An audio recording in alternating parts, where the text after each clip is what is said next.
એ સોનલ બેન, એ હા બોલો ને. એ કેવો ગેસ થયો છે, કઈ દવા હોય તો આપો ને. નીતાબેન, કાંઈ નથી દવા દેવી, આપણે નીચે જ પાર્કિંગમાં યોગા થાય છે તો ત્યાં હાલો મારા ભેગા યોગામાં. અહીંયા ખોટી વાતુના ગપાટા મારવા એના કરતા યોગામાં જવું સારું, ત્યાં હાવ ગેસ મટી જાય તમને. હા સારું, હાલો તો હું આવીશ. તો ઉભા રહ્યો, ત્યાં બધા વ્હાઈટ ટી શર્ટ પહેરીને જ આવે છે તો મારી પાસે બે છે ને, તો તમે એક લઈ જાઓ.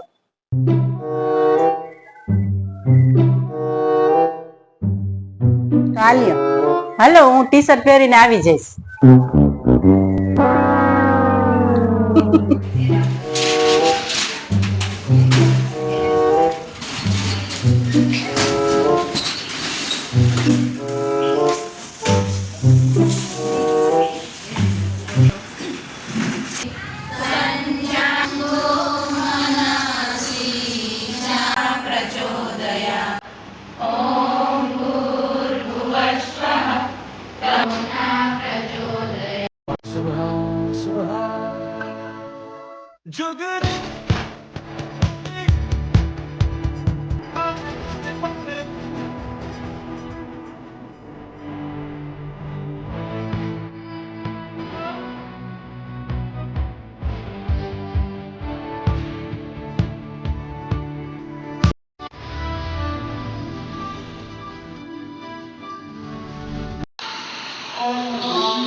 ચરબી ઘટે છે.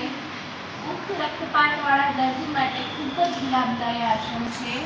અને માનસિક તણાવ, જો હાથની પોઝિશન આપણી આ રીતની હોય છે, થોડા એવા કોણીએથી આપણા હાથ છે ને આપણું શરીરને છે ગરદનના ભાગને પાછળની સાઈડ આમ લઈ જવાનો. નાભીનો ભાગ આપણો જમીનથી આટલું ઊંચી નથી, બહાર થોડા સાઈડ કોણી આપણી વાળી આમ નહીં.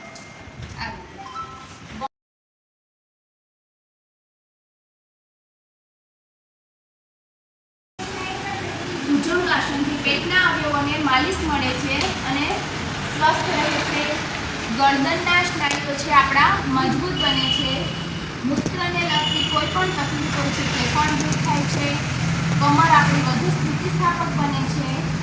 પેટનો દુખાવો, સાયટિકાનો દુખાવો, મણકો ખસી જવો વગેરે તકલીફોમાં પણ આપણને રાહત મળે છે.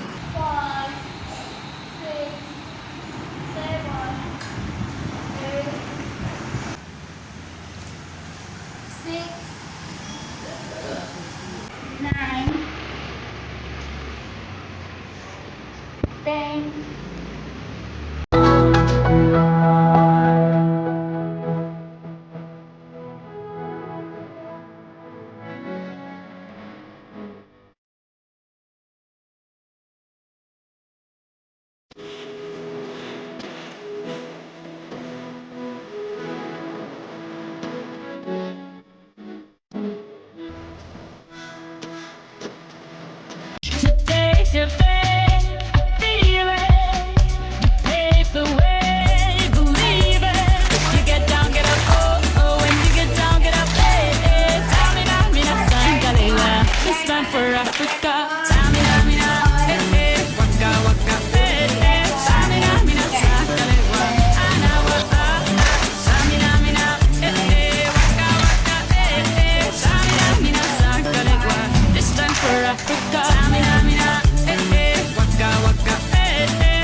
યોગ ટ્રેનર શ્રીમતી રાઠવા જુનાગઢ જિલ્લામાં ગુજરાત રાજ્ય યોગ બોર્ડ તરફથી ફ્રી ઓફ ક્લાસ ચાલે છે.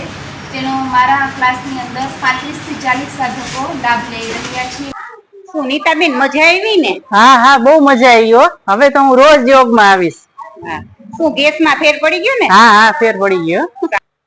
એટલે જ કહું છું નીતાબેન કે શરીરમાં આપણે કેટલા ફાયદા થઈ છે. ગેસ તો સાવ મટી જાય. એટલે હું તો કહું કે એપાર્ટમેન્ટમાં સોસાયટીમાં બધાયને જાણ કરવી જોઈએ કે આવા યોગ કરવા જ જોઈએ.